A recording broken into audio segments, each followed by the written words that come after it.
चलिए आज भौतिकी की एक ऐसी पहेली को सुलझाते हैं जिसने न सिर्फ विज्ञान की नींव हिला दी बल्कि हमारे लिए इस दुनिया को देखने का नजरिया ही हमेशा के लिए बदल दिया। सोचिए, 19वीं सदी का अंत है और फिजिक्स की दुनिया में ना सब कुछ बिल्कुल सेट लग रहा था। मैक्सवेल और हर्ट्ज जैसे वैज्ञानिकों के काम ने एक बात को जैसे पत्थर की लकीर बना दिया था। और वो बात क्या थी? यही कि लाइट यानी प्रकाश एक वेव है। और ये कोई छोटी मोटी बात नहीं थी। इसी एक आइडिया ने इंटरफेरेंस, डिफ्रैक्शन, पोलराइजेशन सब कुछ एकदम परफेक्टली एक्सप्लेन कर दिया था। तो मतलब केस क्लोज्ड, है ना? वेल, ऐसा ही लग रहा था। लेकिन फिर एक बहुत ही सिंपल सा सवाल सामने आया। भाई, क्या होता है जब लाइट किसी मेटल यानी धातु की सतह पर पड़ती है? सुनने में तो ये सवाल एकदम सीधा साधा लगता है, पर इसका जवाब इतना शॉकिंग था कि उसने फिजिक्स की पूरी किताब ही बदल दी। तो चलिए सीधे चलते हैं उस एक्सपेरिमेंट पर जहां से इस पूरी कहानी में पहला ट्विस्ट आया। इस चीज को एक नाम दिया गया, फोटो इलेक्ट्रिक इफेक्ट, या हिंदी में कहें तो प्रकाश विद्युत प्रभाव। इसे 1887 में हेनरिक हर्ट्ज ने नोटिस किया था। देखिए, आइडिया बहुत सिंपल है। जब लाइट किसी मेटल पर पड़ती है तो उसमें से पॉप इलेक्ट्रॉन बाहर निकल आते हैं। तो ये रहा हमारा एक्सपेरिमेंटल सेटअप। और इसे किसी क्राइम सीन से कम मत समझिएगा। देखिए हो क्या रहा है। लाइट एक प्लेट सी पर पड़ती है और इलेक्ट्रॉन्स को बाहर निकाल फेंकती है। इन बेचारे इलेक्ट्रॉन्स को सामने वाली प्लेट ए पकड़ लेती है और बस एक करंट बहने लगता है। सुनने में तो सब कुछ कितना सीधा है ना, पर यहीं से असली रहस्य शुरू होता है। अब हुआ ये कि इस सीधे से दिखने वाले एक्सपेरिमेंट ने कुछ ऐसे हैरान करने वाले सुराग दिए जो एक जासूसी कहानी की तरह थे। और इन सुरागों को उस वक्त की फिजिक्स, जिसे हम क्लासिकल फिजिक्स कहते हैं, बिल्कुल भी सॉल्व नहीं कर पा रही थी। तो सुराग नंबर 1, साइंटिस्ट्स ने सोचा चलो लाइट की इंटेंसिटी मतलब उसकी चमक को बढ़ाते हैं। और हुआ भी वही जो सोचा था। ज्यादा चमक से ज्यादा इलेक्ट्रॉन बाहर निकले। यहां तक तो सब सही था, लेकिन अजीब बात यह थी कि हर एक इलेक्ट्रॉन की एनर्जी में कोई फर्क नहीं पड़ा। मतलब ज्यादा तेज लाइट उन्हें ज्यादा जोर का पुश नहीं दे रही थी। ये तो बड़ी अजीब बात थी। फिर आया सुराग नंबर 2। ये पता चला कि इलेक्ट्रॉन्स को कितनी एनर्जी मिलेगी ये लाइट की चमक पर डिपेंड ही नहीं करता। ये डिपेंड करता है लाइट के कलर पर, यानी उसकी फ्रीक्वेंसी पर। मतलब हाई फ्रीक्वेंसी वाली नीली लाइट लो फ्रीक्वेंसी वाली लाल लाइट के मुकाबले ज्यादा एनर्जी वाले इलेक्ट्रॉन निकाल रही थी। और मजे की बात यह है कि इससे कोई फर्क नहीं पड़ता था कि लाल लाइट कितनी भी ज्यादा ब्राइट क्यों ना हो। और सुराग नंबर 3 तो और भी ज्यादा अजीब था। पता चला कि हर मेटल के लिए एक मिनिमम फ्रीक्वेंसी होती है। इसे थ्रेशोल्ड फ्रीक्वेंसी या देहली आवृत्ति कहते हैं। अगर लाइट की फ्रीक्वेंसी इस लेवल से कम है तो एक भी इलेक्ट्रॉन बाहर नहीं आएगा। एक भी नहीं, चाहे लाइट को कितना भी तेज कर दिया जाए। यह बिल्कुल वैसा था जैसे किसी दरवाजे को खोलने के लिए एक खास नंबर की चाबी ही चाहिए, कोई और नहीं। और आखिरी चौथा सुराग, ये पूरा का पूरा प्रोसेस इंस्टेंटेनियस था।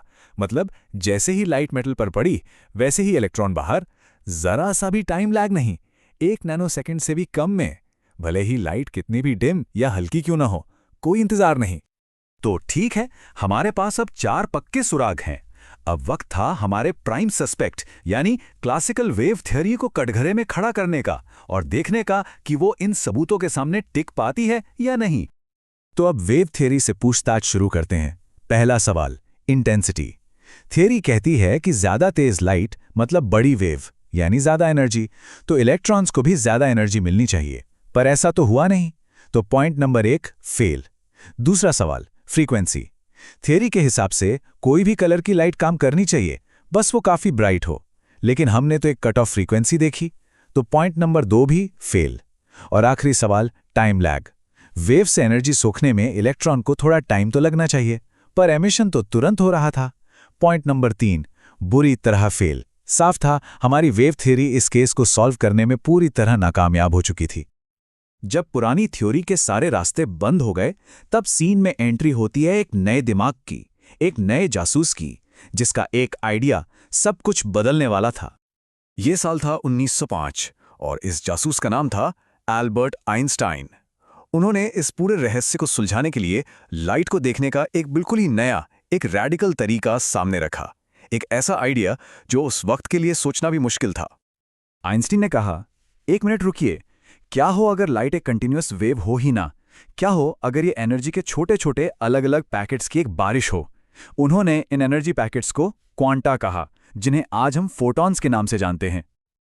और उन्होंने अपने इस पूरे आइडिया को एक खूबसूरत से समीकरण में बांध दिया। ये इक्वेशन बस ये कहती है कि एक इलेक्ट्रॉन को जो मैक्सिमम एनर्जी मिलती है वो बस इतनी होती है, उसे हिट करने वाले फोटॉन की एनर्जी माइनस वो एनर्जी जो उसे मेटल की सतह से आज़ाद होने के लिए चुकानी पड़ती है। इस कीमत को कहते हैं वर्क फंक्शन। और यकीन मानिए, यही वो मास्टर की थी जिसने इस पूरे रहस्य का ताला खोल दिया। तो आइए अब देखते हैं कि कैसे इस एक अकेले शानदार आइडिया ने हमारे चारों के चारों सुरागों को कितनी आसानी से समझा दिया। ठीक है, चलिए एक एक करके सारे केस सॉल्व करते हैं। पहेली नंबर 1, इंटेंसिटी। आइंस्टाइन के हिसाब से ज्यादा ब्राइट लाइट का मतलब ज्यादा एनर्जी वाले फोटॉन नहीं है। इसका मतलब है बस ज्यादा संख्या में फोटॉन।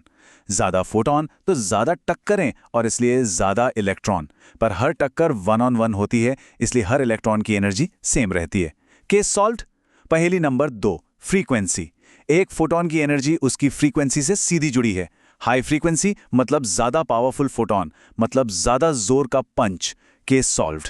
पहेली नंबर 3, कट ऑफ। याद है वो आज़ाद होने की कीमत, वर्क फंक्शन। अगर एक फोटॉन के पास उतनी एनर्जी ही नहीं है कि वो कीमत चुका सके तो इलेक्ट्रॉन बाहर नहीं आएगा, बात खत्म, चाहे वैसे कितने भी कमजोर फोटॉन क्यों ना भेज दें। Case solved. और आखिरी पहेली, टाइम लैग। ये कोई धीरे धीरे एनर्जी सोखने का प्रोसेस नहीं है, ये तो एक फोटॉन और एक इलेक्ट्रॉन के बीच एक सीधी इंस्टेंट टक्कर है, कोई इंतजार नहीं, कोई देरी नहीं। Case solved. तो इस तरह हमारी जासूसी की कहानी तो खत्म हुई, केस बंद हो गया। लेकिन इसका जो नतीजा निकला वो फिजिक्स के लिए एक नए और कहीं ज्यादा अजीब युग की शुरुआत थी। तो आखिर में इस केस का फैसला क्या हुआ? फैसला ये था कि फोटोइलेक्ट्रिक इफेक्ट ने यह साबित कर दिया कि लाइट एक पार्टिकल यानी कण की तरह बिहेव कर सकती है। लेकिन हम तो पहले से ही जानते थे कि वो एक वेव यानी तरंग की तरह भी बिहेव करती है। तो इसका मतलब क्या हुआ? इसका मतलब ये कि लाइट की एक दोहरी पहचान है, वो एक ही वक्त पर एक वेव भी है और एक पार्टिकल। और इस चौंकाने वाले नतीजे ने साइंटिस्ट के दिमाग में एक और भी गहरा सवाल पैदा कर दिया। उन्होंने सोचा, अगर लाइट, जिसे हम हमेशा से एक वेव मानते आए थे, वो एक पार्टिकल की तरह बर्ताव कर सकती है, तो क्या इसका उल्टा भी सच हो सकता है? क्या पार्टिकल्स जैसे कि इलेक्ट्रॉन्स, जिन्हें हम हमेशा से ठोस कण मानते आए हैं, क्या वो भी एक वेव की तरह बर्ताव कर सकते हैं? और इसी एक सवाल ने क्वांटम मैकेनिक्स की दुनिया का एक बिल्कुल नया दरवाजा खोल दिया। पर वो कहानी किसी और दिन।